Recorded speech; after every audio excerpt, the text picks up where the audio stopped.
there is this phrase that's circulating all around the place, which states that you are more probably to hurt yourself cutting things with dull knife than with a sharp one.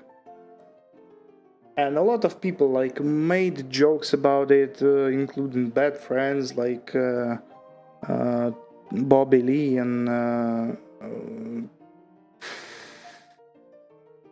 forgot the second dude name, the ginger one, comic, right? And they were like making fun of it, but that is not accurately true, exactly true, not because dull blade isn't dangerous, but because of the phrasing. You are most likely to hurt yourself with more dull blade than with a freshly sharpened one. Why is it so? You see, if your knife, let's say on this example, right, both of its sides are the same sharpness, they're like a spoon more than a knife, right? Like a knife for a butter, for example. Then yeah, the probability of you cutting yourself with such a knife, basically a metal spatula, is close to zero. But when you have a normal sharpness knife that is a bit more dull than a real chef knife, the real sharp knife, this knife, the more dull one, will face the problem of cutting through tough materials like, for example, bell pepper skin or cucumber skin, which doesn't mean this knife cannot cut. It means that you have to apply acceleration or force to it, right? It's not slicing through because it's dull, but it will cut through if you apply acceleration or the force from point blank. Which means when you have a really sharp knife, if you face this tough surface like the onion peels, the dry ones, you most probably will cut through it with a sharp knife.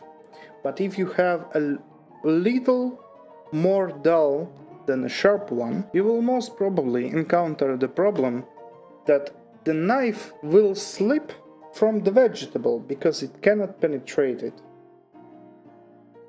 And it will cut into your fucking hand. Because it's still capable of cutting just fine. It's just slightly worse at this job than a sharp one.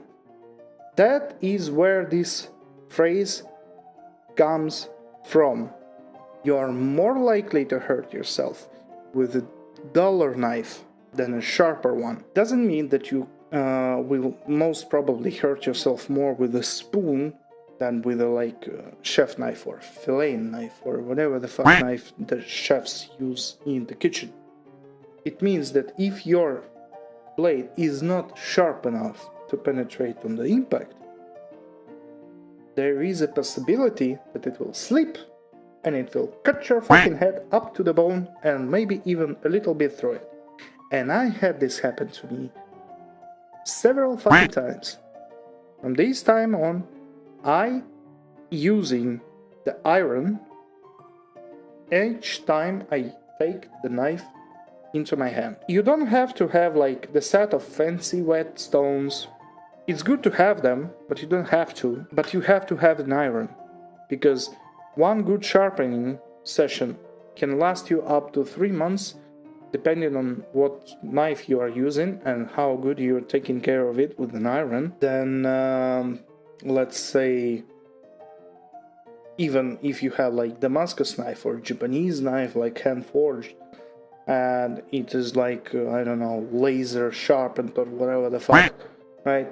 But if you don't take care of it, it will become dull in 3 days.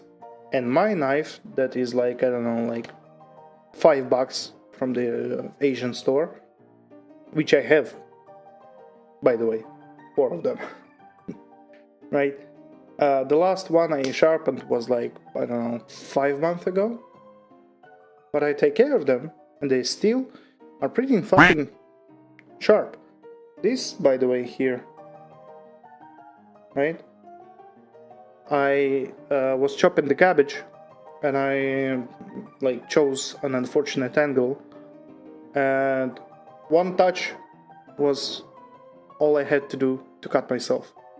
Which is unfortunate, but I'm not really upset about it. But if you have like a dollar knife, which will slip from this cabbage, you are risking to chopping your fucking finger off. Please sharpen your knife. Sharpen your knife. You will cut yourself a couple of times. That is a probability. That is a cost of working with a good knife.